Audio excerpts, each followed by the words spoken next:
Yeah. That's not. I don't know if that's good or not. Who knows? They're crazy expensive, and we have one. I don't understand how they're still in business though, because you never see the parking lot full. There's always like one person at the register and You. maybe five people in the store. Yeah, I did. Yeah, there was one down the street from us. Mm-hmm. It's still open, still I'm crazy not going there expensive. ever. I never went there. They look expensive. Their clearance rack, amazing. Amazing. Everything else, no.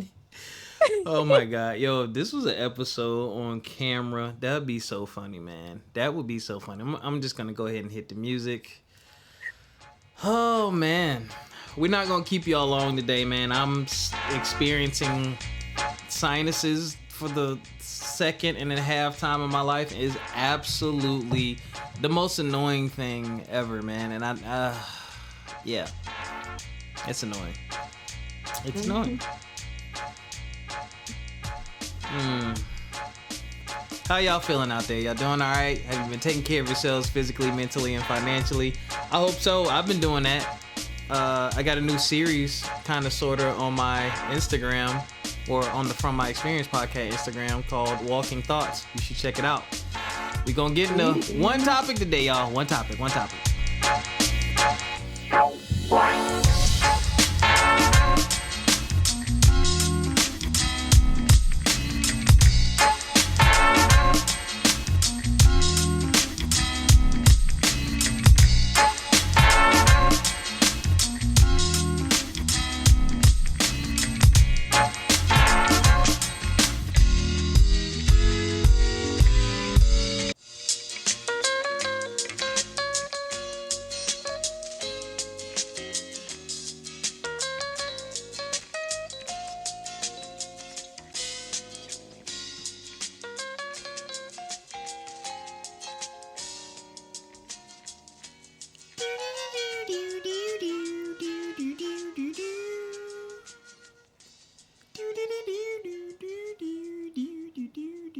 Thank God for royalty-free music.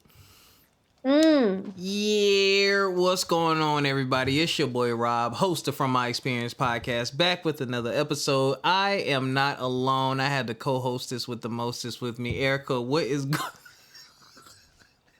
If we had cameras, they already know what's going on. No, they don't. Tell them what's going on. Okay, so I'm sitting here taking some braids out, and Heavenly Father. yeah, so not my usual bonnet as you usually see. Well, as Rob usually sees, y'all don't be seeing it, but yeah, Bonnet coming to a screen near you. Um, yes, with the black hood. Yep, and we are brought to you by the Alive Podcast Network. Download the Alive Podcast app where you can listen to elevated black voices, and you can support your favorite podcast like us by subscribing. Hey, yep, so download Alive Podcast Network app on iOS or Android. That link is in the description of the show. We are excited about that, and there are going to be some great things coming, y'all. Great things coming. You know, we've been talking a long time on this podcast about taking things to the next level, and I move methodically. I move when it's time to move, and I also move when I know that I'm ready to take on more and to do more, because if I do it, I want to do it right, and I want to do it consistently, much like this podcast. And I want to give a huge shout out to my last guest, Ayana Light. Ayana, that was an awesome episode we did last week, episode 350, yo. Hold on, let me hit the here world, where did it do, here world,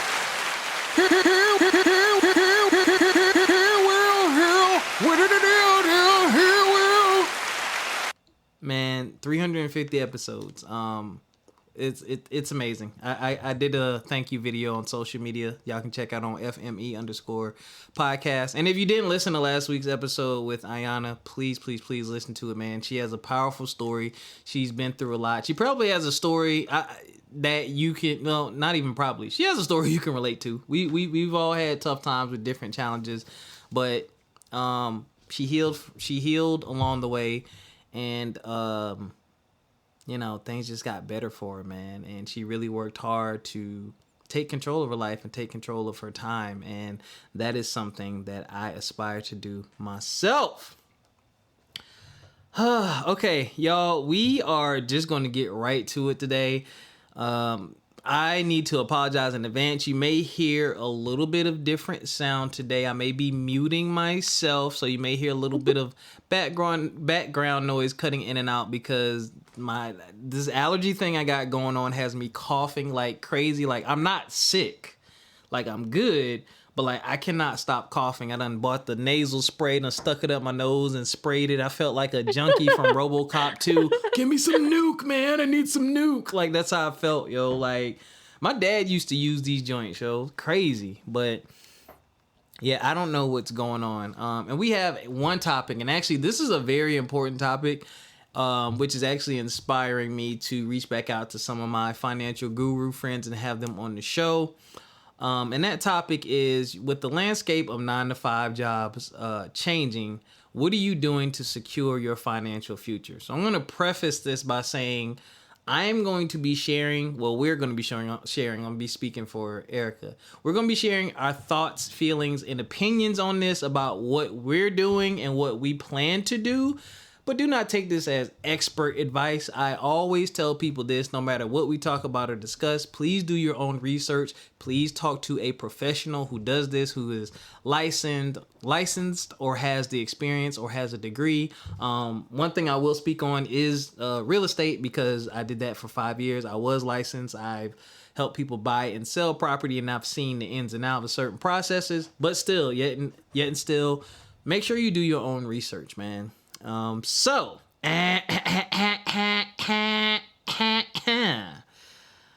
Ericca, I'll start with this question. Okay.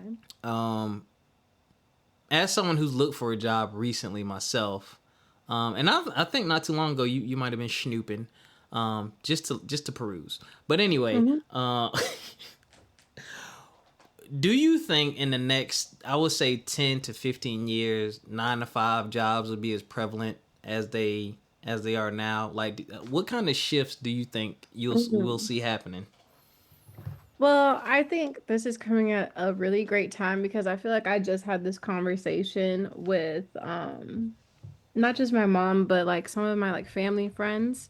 Um, I think it's gonna be a shift into blue collar trades, which is not a bad thing at all. Not a bad thing at all. Because I've been telling my mom, we've been having these type of conversations where it's like, when I was younger, they kept pushing the narrative, go to school, get a degree, Same. everything like that. And we're hundreds of thousands in debt. And I'm like, if everyone is doing this push, but then it also feels like this goalpost is being moved constantly every time we get closer and closer to it.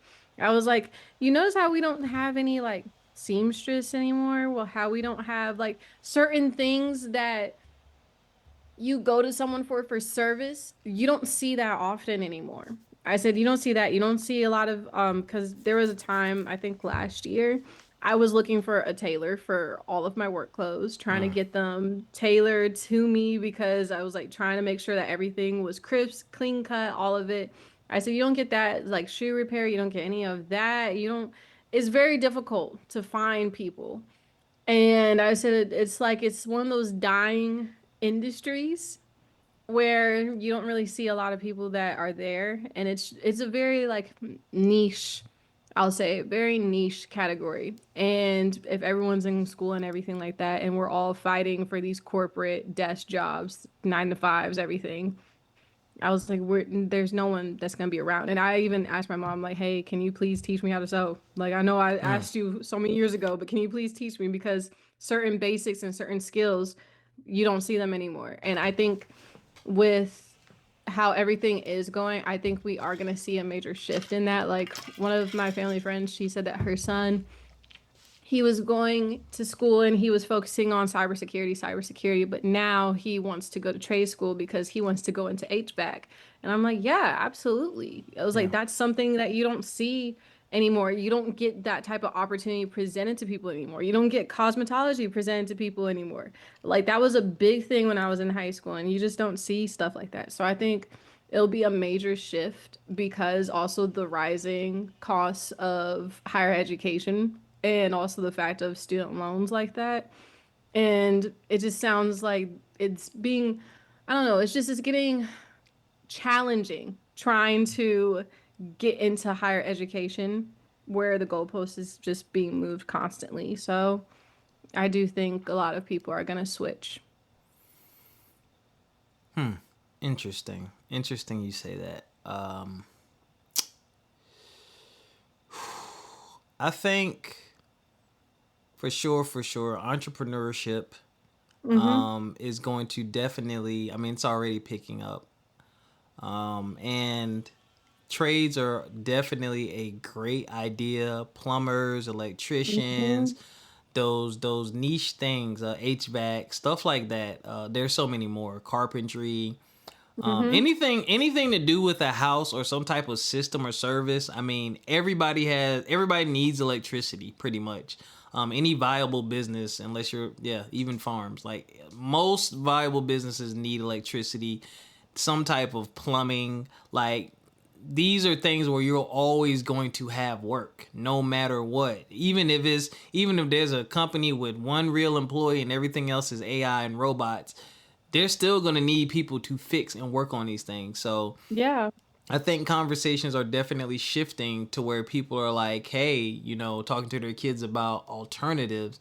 And I'm even starting to see it more on social media. There was a guy who posted the other day sitting in his car showing his money, he was like, hey kids, man, don't let these hustlers fool you. He was like, this is how many hours I worked this week. He worked 40 hours and he showed how much money he made as a plumber, you know? Mhm. But beyond that, those are just handy skills in general. We talked a Yeah. few episodes ago about like wanting like a piece of land with like, our own community, and that'd be dope if you had an in-house plumber, in-house carpenter, in-house electricians to take care of things. But also, I think just company culture is described extremely well when it comes to jobs in these companies and their job descriptions, but when you get there, it is I'll be damned. I'll be damned. when you get there and start working there, I'll be damned. it is a much different experience a lot of the times. I think that's part of the problem. I think company culture suffers a lot. Even when I think about growing up, when I saw commercials and how companies really pushed themselves, like they were really big on talking about their culture and exuding the culture, and people would talk about it and like it. And now I see more people talking about how they don't like it and how it's toxic and stuff like that. But also, it's highly competitive. It is very Hmm. competitive. Like, as someone who's, looked for jobs not too long ago, looking at the jobs that I'm qualified for, where LinkedIn says, oh, you'll be a top applicant. I, You're seeing literally hundreds, if not 2 to 3 or 5,000 people applying for what may be one, maybe two roles.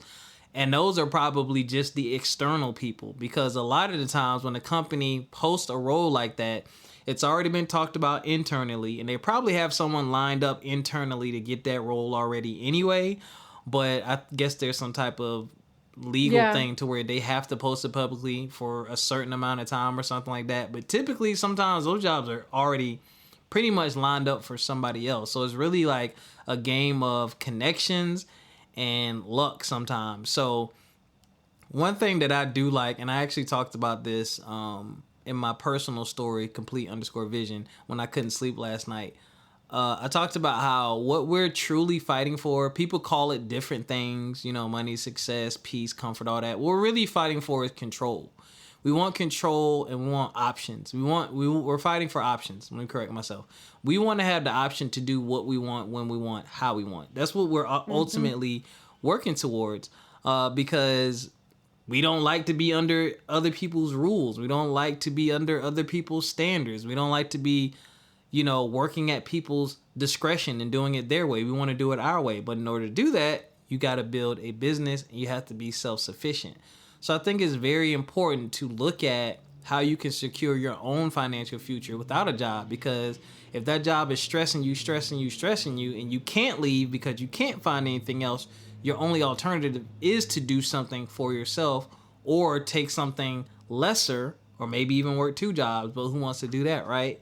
So you're right. I think this upcoming generation has a lot to think about. Parents have a lot to think about when it comes to what they're going to talk to their kids about in regard to their future. But it's very different for someone like me who's 40. And when I grew up, you know, my mom, my dad, all their friends, they get a job and they stay. Companies had pensions and all these things, and people will work somewhere 20, 30 years. Now, man, you work somewhere 2, 3, maybe 4 years, maybe 5. And if you want more money, significantly more money, you got to leave. Like, Yeah. I did that my last job. Like, my last job, like, I got 2 raises while I was there. Doing pretty good, doing okay. But then I started checking the landscape to see, okay, you know, I got some experience outside the classroom. Corporate obviously pays more, different world, different experience. Made me miss teaching more for sure. Made me miss my summers off more for sure. But there are trade-offs, right? Like I had to work all summer or typically had to have a second job. But I loved the work that I did every day. But you know, when you look at the landscape after you've been somewhere a while and say, all right, let me just put my title in to see what people are paying. And you look at what you currently making and what you could be making somewhere else, it's like, I'll be damned. I'll be damned. It's a big wake-up call. It's a big wake-up call because you're not going to get that where you're working unless you give them like 10 more years. So people tend to jump ship. So staying at one company for the rest of your life, unless you're like some big financial broker or something like that where there's like really, really, really high income. And even those people jump around, right? I don't think it exists anymore. So to your point, trades and I think entrepreneurship are definitely going to pick up. Yes. And I'm so glad that you said it about workplace culture has changed so much. Like I remember growing up, my dad, he was at like his jobs for like 13 years, like 12 years, 5 years, 10 years. And it's like, it was to the point where it's like, these were people that like knew him, knew us, like knew our family. Like they all practically had kids around the same age as me and my brother growing up and everything, where it felt like, yes, you're going to work, but these are also people that you connect with on different levels. Like we can relate, we have kids, we're married, this, that, the third. Now it just seems that workplace culture, as you mentioned, highly competitive, 1. 2, you're competing against all these different age ranges and all these different people that are in different stages of their life as you are. And it just doesn't seem as, I don't know how to describe it, but it's very different than how it used to be. It seemed like workplace culture back then was more about focusing, emphasizing on retaining employees. Yep. Here, it kind of makes you feel like you're in an apartment at a leasing company where they want to rotate because they want to see how little they can give you for the same amount of work. Because I remember leaving a job, like one of my first jobs ever after school, and I was making some money, but not really a lot or anything like that, as much as you could in an entry level role for corporate and everything. And I remember I put my 2 weeks in and I was leaving so that I could finally get to a place where I was like, okay, I've been at this place 2 years. I'm not getting a promotion. Like, yeah, like these little incentives are good here and there, but like it's nothing to make me want to stay. It was like over it. I put my 2 weeks in. I found my other job. I said, okay, finally, I'm getting paid what I think I should be getting paid. I'm climbing up the corporate ladder just a little bit, new title. And they asked me if I had anyone that they could recommend or anything like that for the job, for my position or whatever. And I was like recommending my friend and I was helping her with her resume and stuff. And she told me the pay that they were offering her, and it was like 15K less than what I was getting at that job. And I said, oh, so you guys decreased the pay and added more work on. And I said, and now that's how much the pay is for that job. And I just think that's a little bit crazy where they just keep changing it. And then, you know, it's also a sad thing too to realize when you do want to stay at a company. And I think a lot of like jobs, I guess, don't realize this, or maybe they just don't care. But it's actually really sad when you do want to stay at a company and have that loyalty because you like the team members that you're working with, you like your colleagues, you like the workplace culture, and they still won't budge on paying you something that, if when you actually look it up and the cost of living, Yeah. you should be getting paid. Livable wages, man. It's to me. They can't be surprised.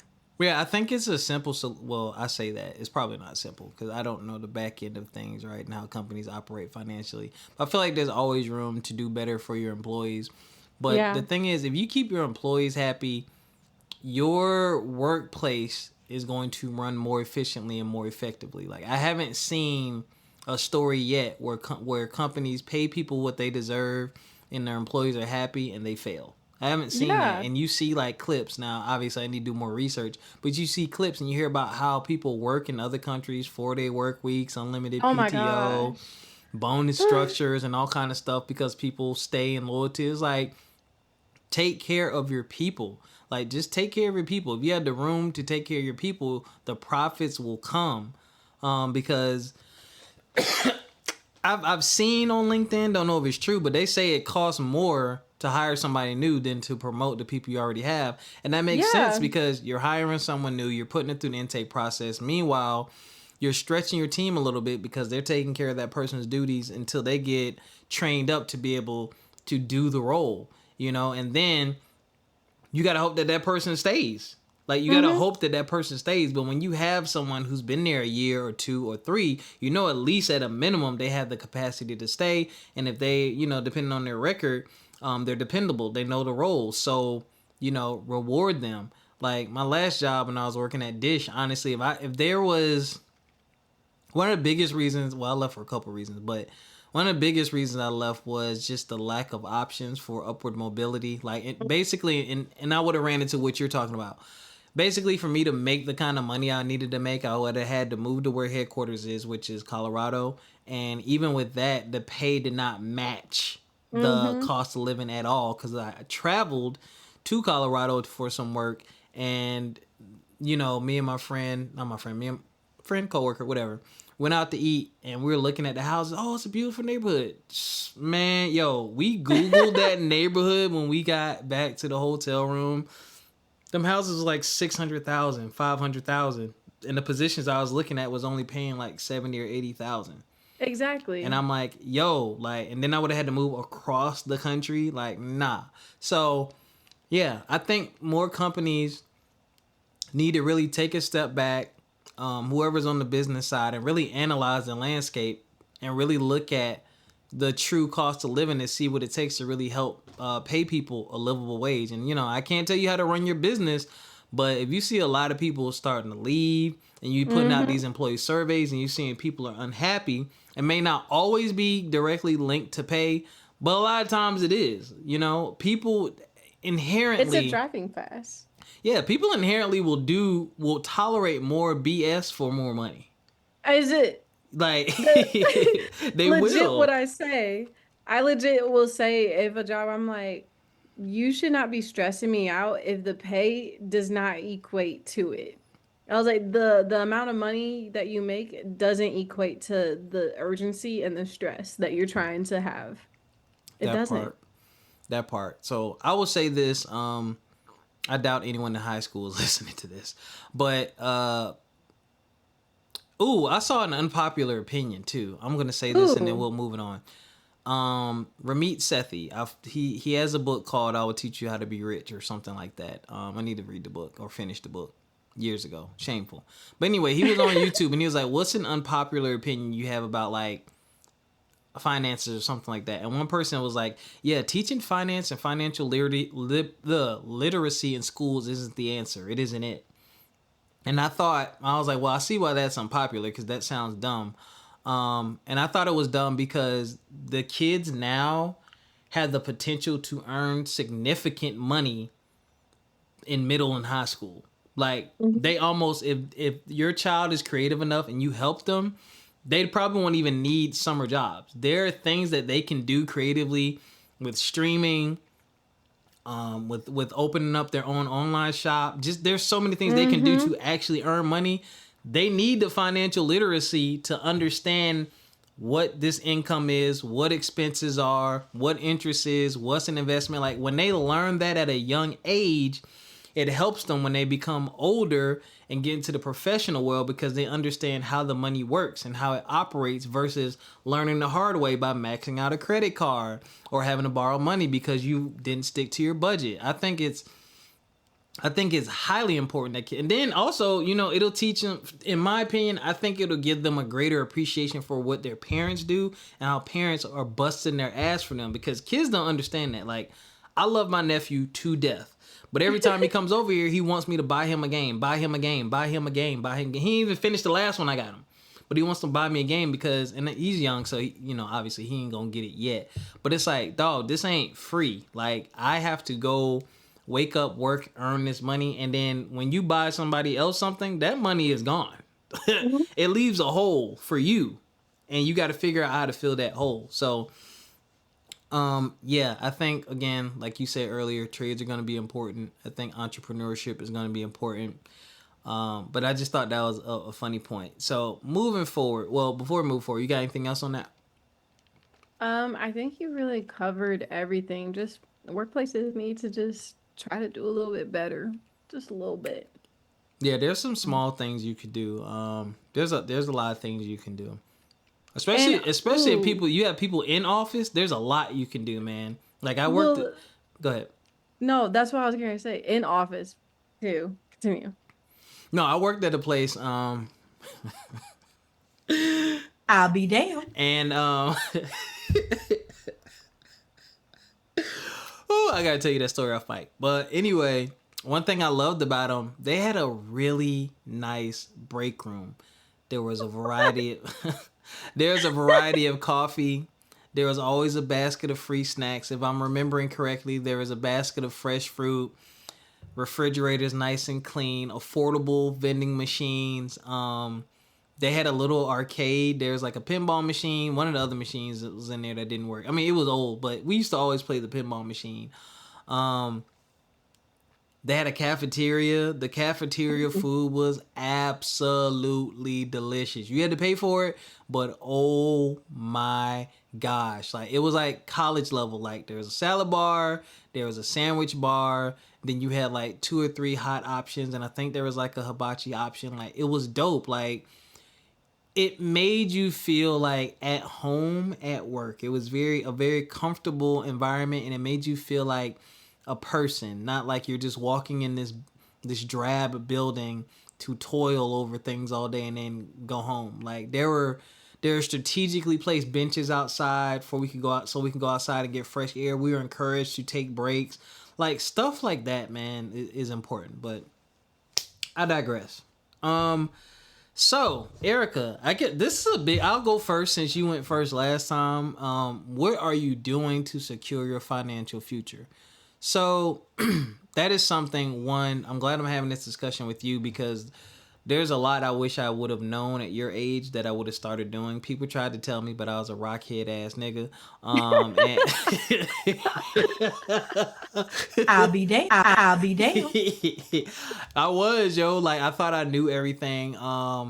One of the things that really hurt me, though, was losing my father when I did in college before he could really instill those lessons into me. Like, he gave me some stuff, but I didn't really realize it till I was older. I was one of those people who had to bump their head by making a lot of mistakes. And that changed my life because the issue with making those financial mistakes is, especially now, you have to recover, and it's very hard to recover from them. And feel how y'all want to feel about Joe Biden. Like, having my student loans forgiven was such a huge burden lifted off my shoulders. Like, it freed, like, my credit score immediately jumped. Like, it's not going to impact me when I get ready to buy a house. Like, my student loans were double my personal debt. Mm-hmm. Actually, at the time, probably triple of what my personal debt was. Like, I was straight. Personal debt wise, I was straight. It was the student loans tacking on that 70 grand to it, right? And And sidebar, for those who have the argument of, oh, why don't people want to pay their student loans back? I was an educator. And one of the things that was pushed heavily to me in college is, oh, if you work for 10 years in education, your student loans are forgiven, all these programs. And then when you go apply for the program, you get denied. Or you read the fine print and it was like, well, you have to work at this particular type of school or you have to teach this particular type of subject. And I'm like, yo, like, if I would have known that, I would have moved differently. So it was just like a janky thing that people were doing. But as far as securing my financial future, unfortunately for me, at this stage, I have to take more risks. One thing I'm definitely going to do is invest in real estate. It is it is one of my comfort zones as far as investment goes. I kind of know how, at least in South Carolina, I know the ins and outs. I have a great mentor. Shout out to Corbin J. Millett, Exit Realty, Low Country Group. So I have a really great mentor that we're going to do some things together with. And it's something that I trust. And it's one of those things that I like to call a power industry. And I got to write this down. But the power industries are food, transportation, and housing. There's a couple more I can't think of right now. But I say that because people are always going to need to eat. Mm-hmm. Food going to have to travel across this country. Somebody got to cook it. Somebody serve it. Grocery store, whatever. If you get into food, there is always potential for you to make money and be successful because people have to eat. No matter what, we have to eat. I don't care what your diet plan is. There's nobody on this planet that is just living off water. Nobody. Like, people have to eat. Transportation. And when I say transportation, we got to get from point A to point B. Car, truck, bus. Same thing with driving trucks. Like, everything can't be transported by plane. Everything can't be transported by train. We need drivers. And then real estate. Everybody needs somewhere to live. Yeah. Hotels, extended stays, house, apartment, duplex. I was about to say baby house. What's the thing called? Tiny house, condo. Like, those are industries that are going to be here forever because we literally need them. There's a few, clothing is another one. But we literally need them. So in my mind, I'm like, okay, when I looked at that, I said this to myself years ago. I was like, all right, where do you want to be in this? And, real estate is where I landed. And that's one of my comfort zones. So that's one thing I'm definitely going to do is some real estate investing. And I'll give some more later, but I want to give you a chance to speak on it. So the look on your face is like, what? Because when you said tiny homes, I said tiny homes are probably going to be a big surge in the future. Yeah.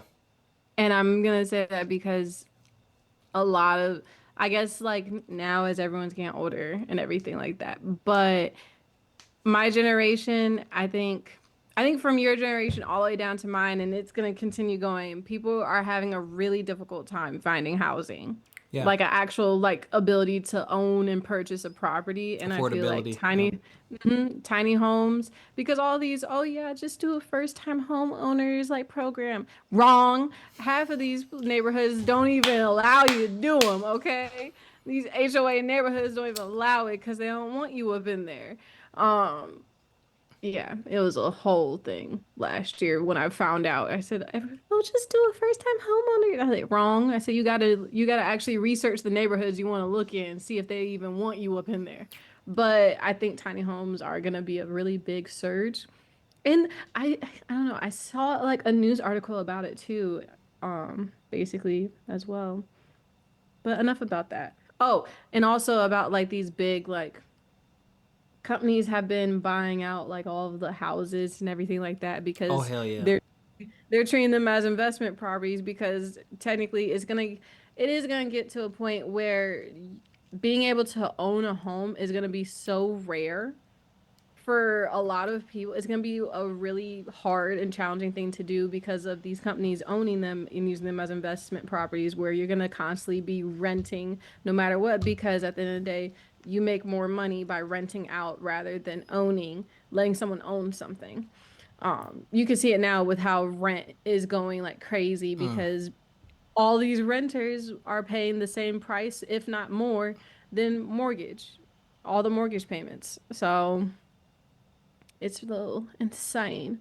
But I guess what I am doing for myself financially, my one thing is adding to my skill set, doing Oh, certification because I know that with um I know I went through a career change and I had to do a pivot.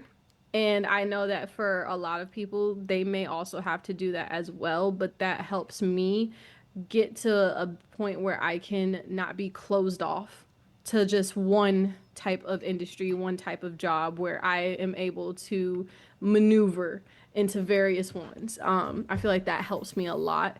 Where it's like, yes, I could do media, yes, I could do journalism, but you can also see me at a desk. I could do some program work for you. Yes, I could do some marketing work for you. I can do financial data work for you. Anything to make me, I guess, not profitable, but in a sense where if hey, this isn't working out, I can always pivot.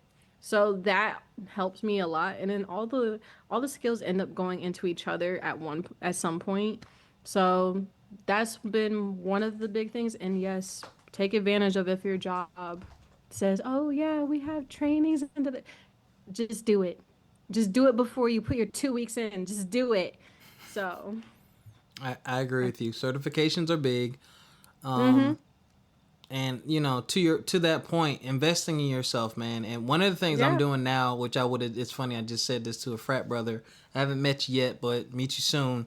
Um, Taking advantage of your network, man. I am connected to some great people doing great things, and our skill sets complement one another.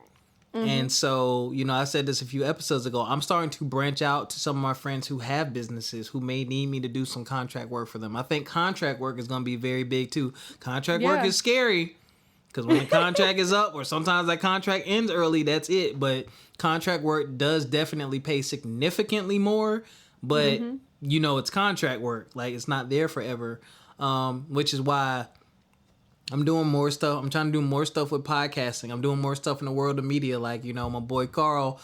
Shout out to my boy Carl, man. Way to the Heart. We filmed the first episode a few weeks ago. So, gaining that experience, So when and if someone is doing something like that, I can throw my name in the hat. Hey, this is my skill set. What y'all doing over there? You Mm-hmm. need me to come through? What's up?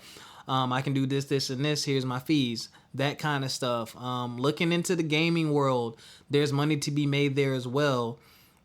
But back to the network part. When I was younger, I was trying to do it all on my own, and I think that was. And I've talked about this a ton on this podcast, and I'm not going to do that now. But self-made. Everybody want to be self-made. It was like, that sounded good, and you would think it gave you some type of status and stature, but in reality, the smart thing to do is take the people you know and love and trust, and if you do it together, the burden is lessened on everyone, and you can probably get there Mm-hmm. faster, Yeah. because you're spreading that workload. So,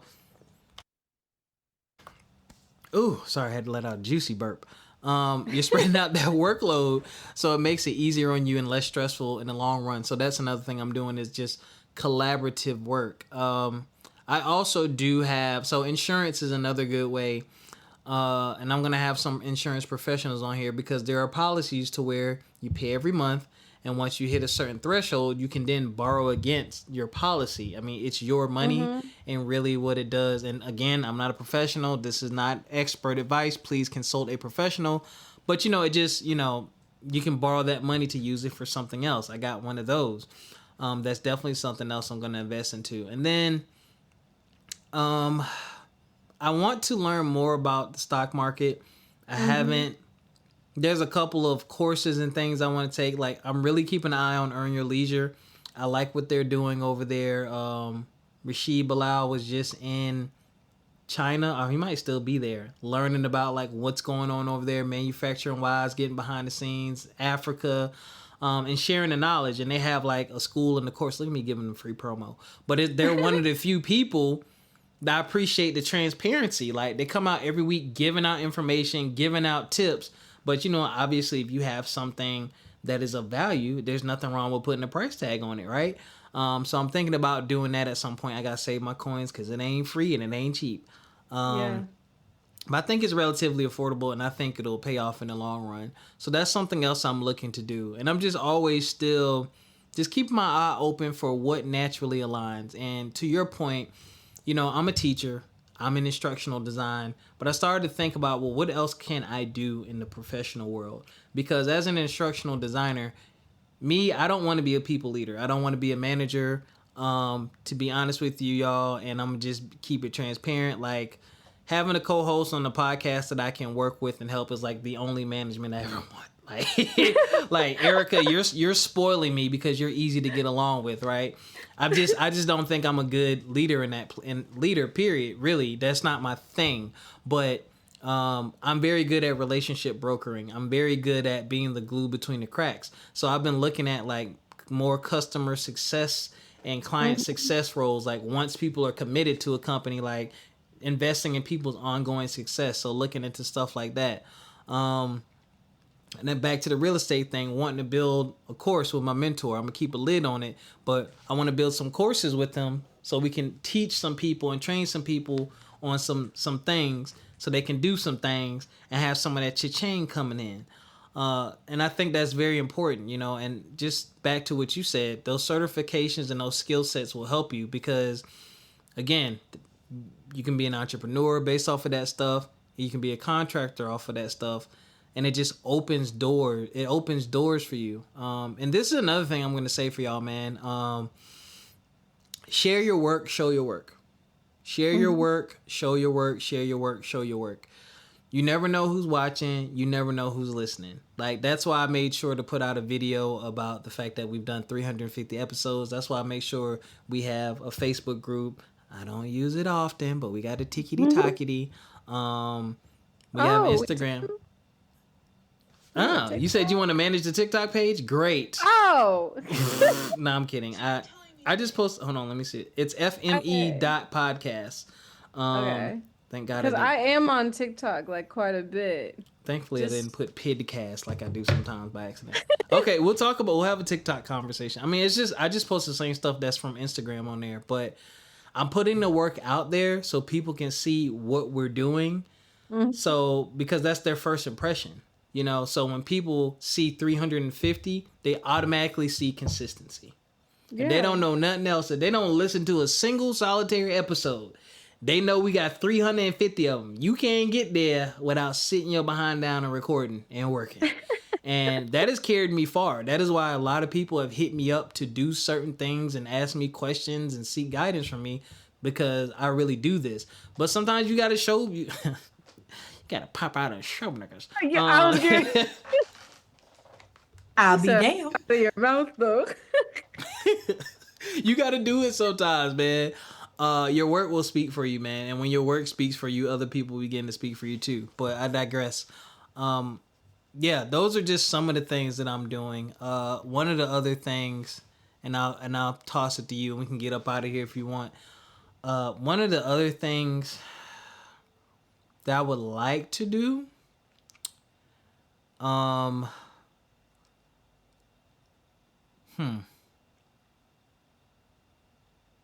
You know what? I think that's about it.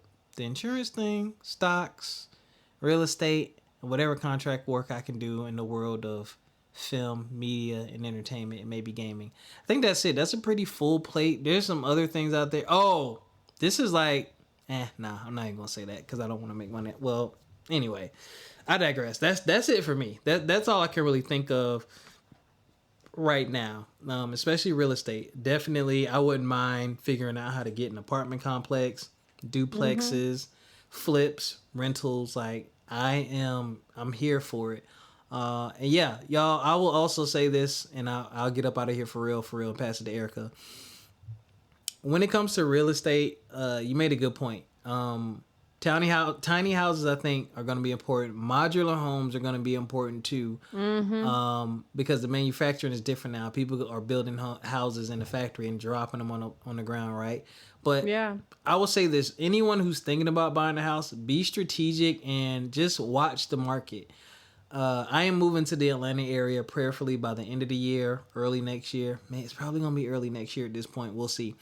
whatever God has planned for me. But what I've been doing is watching. Like I've done my research. I found a location where I want to live, right? And what I've noticed is that the market is correcting itself a little bit.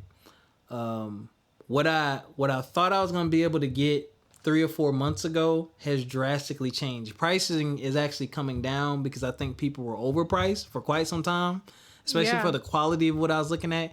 And over the past couple weeks, like houses that, because I only search up to 250, and I ain't buying the 250,000. I don't think anyway. But some of the houses that I used to see, you know, sometimes when you look at houses, you see them same 2 or 3. Oh, that's the one with the little blue cat in the window, something stupid. And then you be like, oh wait, this one is not usually here. And then you see price cut. And I'm seeing $5,000 price cuts, $10,000, $15,000. I saw one the other day for like $25,000, and it's happening more and more often. I said, y'all correcting yourselves. You've been on the market too long. You're probably overpriced for where you are and what you have to offer with this property. So your opportunity may be coming. You have to keep an eye on it though. So I'm gonna leave it right there. Pass it on to Ericca. You got anything else on ways you want to secure your financial future, ma'am? Just same thing. I would like to say probably is thinking of ways to add some creativity into entrepreneurship a little bit. And diving more into the skills that I have. So like with writing and things like that. I feel like I need to pick back up on that because I mean, my Amazon reviews, I was writing essays up on there. I said, yeah. I said, give me some pen and some paper. Yeah. But I definitely stuff like that, blogging, just doing anything, I guess, freelance work probably, because I still want to be like, yes, I work like a regular 9 to 5 and everything like that, but you still want to feel like you're feeling the creative side of you at the same time where you don't feel like you're losing out on retaining your skills or anything like that, keeping yourself fresh, keeping yourself sharp. And then also same thing with like I want to learn about stocks, stock market a little bit more.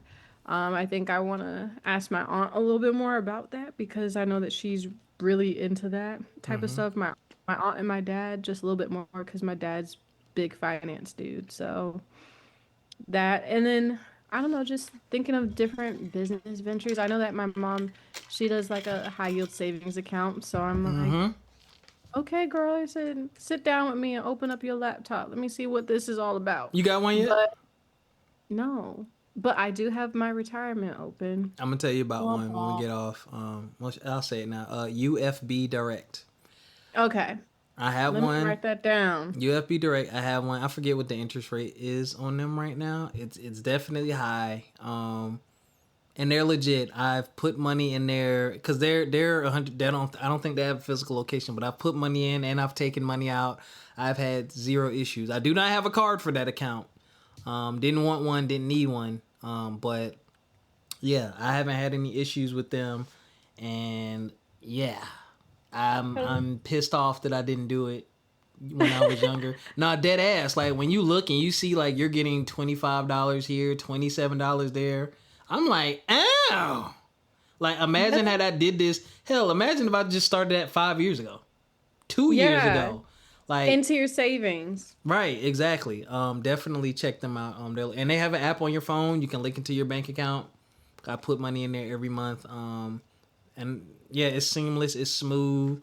They have nice tracking. They have a simple, non-complicated process. I love it, man. But yeah, that's one of them. But continue. I'll cut you off.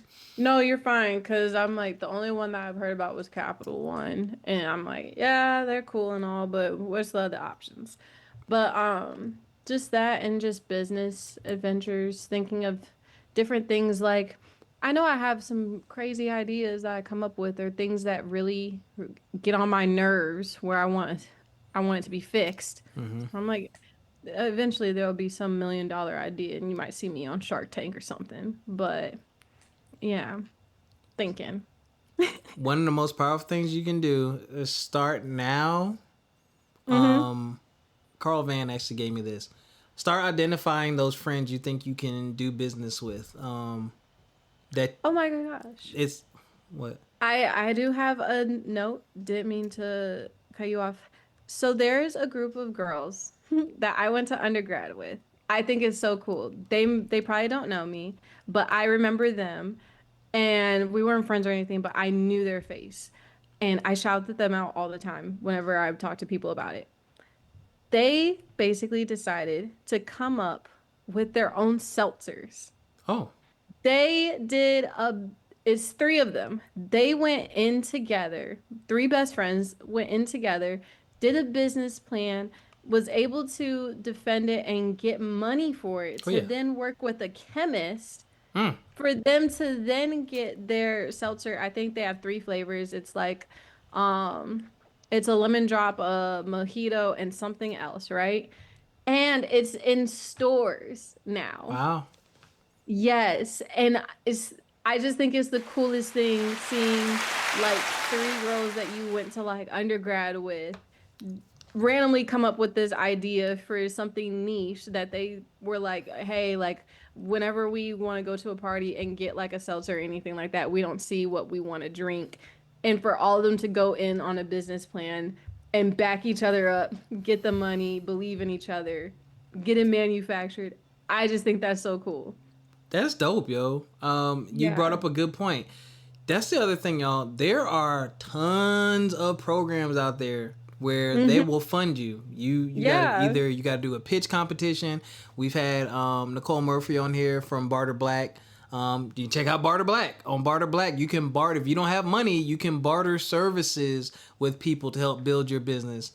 Charlemagne the God said, man, every opportunity is not attached to a paycheck.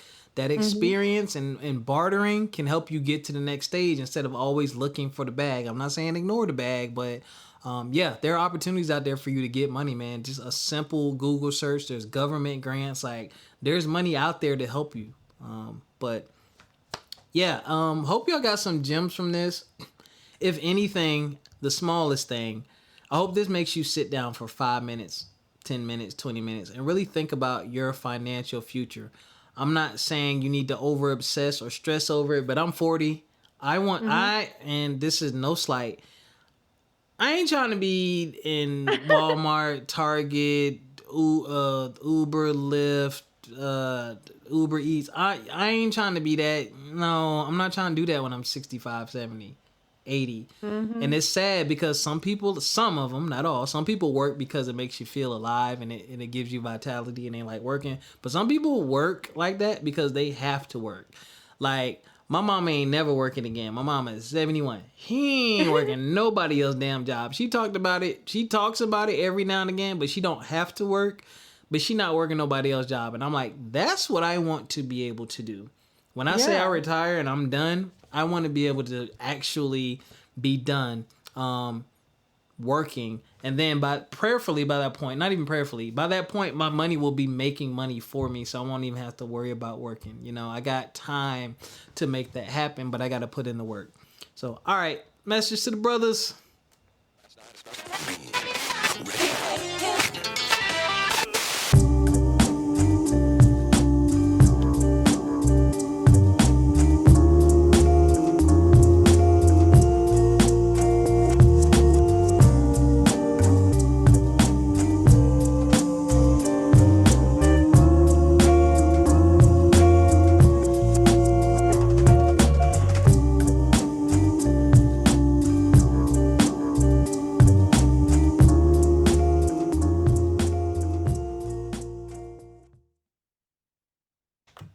All right, brothers. I cut myself off earlier. My boy Carl Van, we were talking about something earlier. And he was like, sometimes when you talk to friends and y'all haven't talked in a while, you should be curious about your friends and your friendships and ask them things like, hey, what are you doing professionally now? Like, what are you getting into? You invest in anything? I'm challenging y'all to do that. I'm challenging you to have different conversations with your friends. Having those different conversations opens the door. And I think about my friendship with Carl. We met in like 2007 through a mutual friend. Shout out to my homegirl Nika.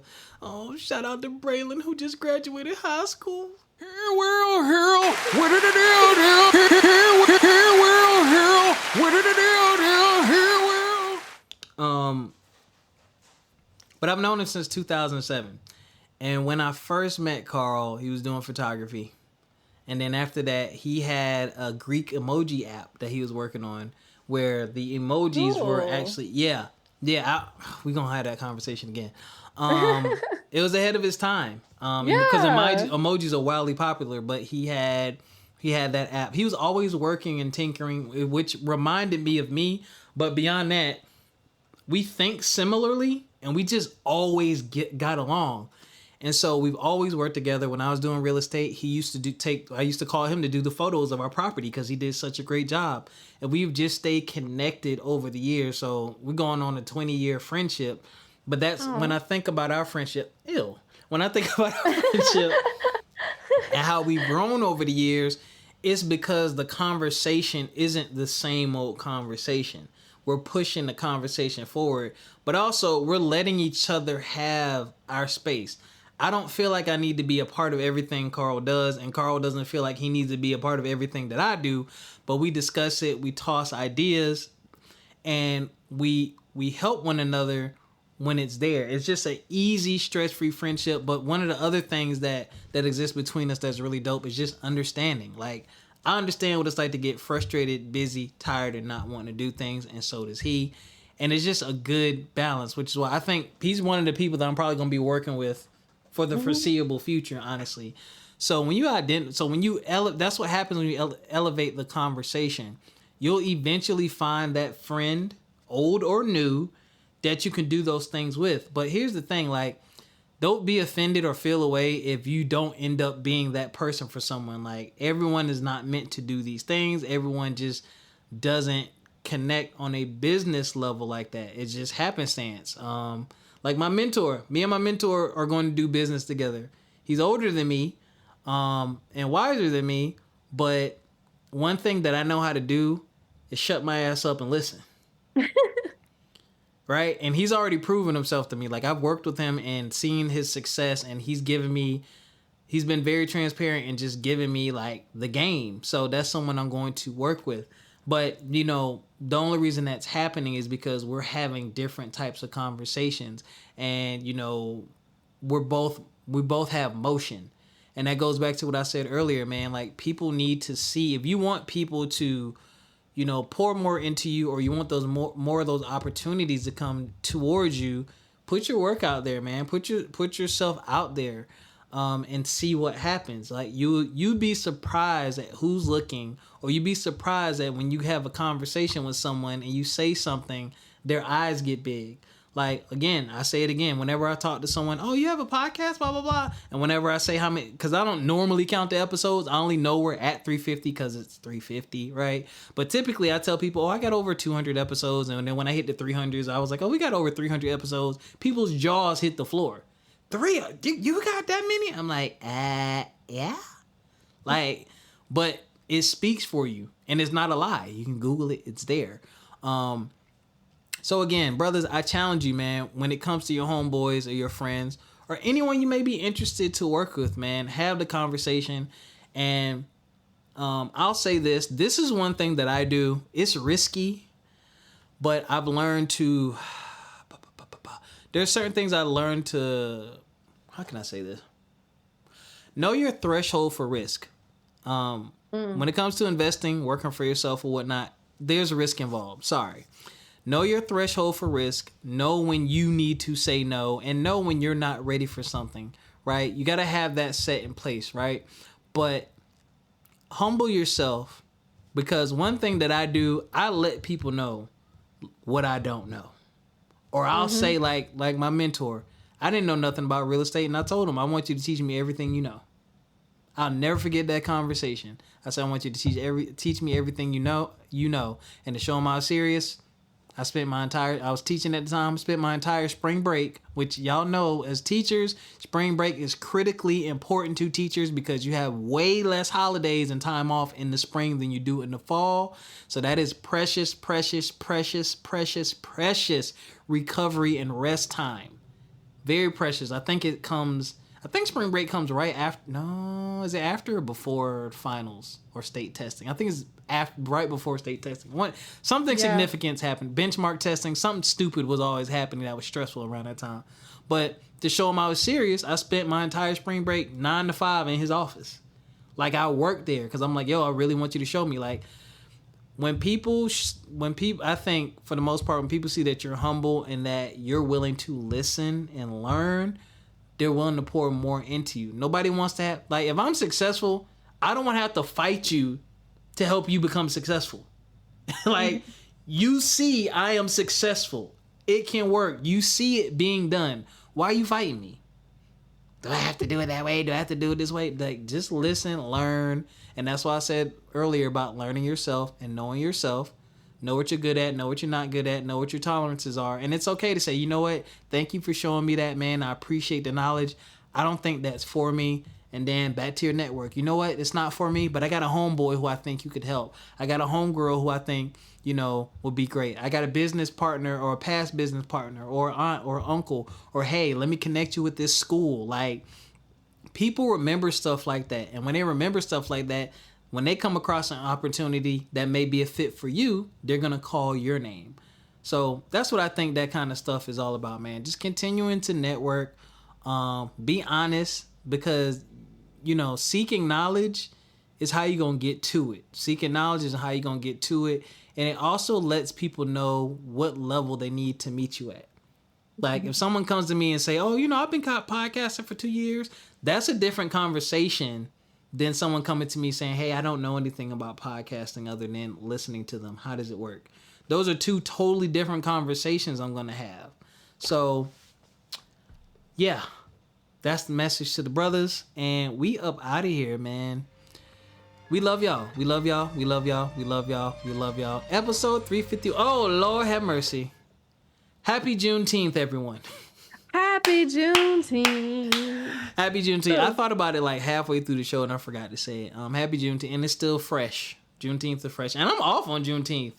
Me too. It's on my work calendar. Hey. Yeah. Hold up. Let me get some praise. Here, world. Beside everybody who takes Friday off. Wait, what'd you say? But I'm side-eyeing people who taking Friday off. I said, it ain't your holiday. Why you take it? Why you make it for that weekend? I wish I could do that. But, you know, my company said that these are blackout days. What are blackout days? Why they gotta be black? Days where business Fair enough. I don't like being called the POC. Blackout days are like when the company is basically like, these are like this is a critical time period where critical business needs happen. So leave is a bit more restricted and we ask that you not take off during this time period.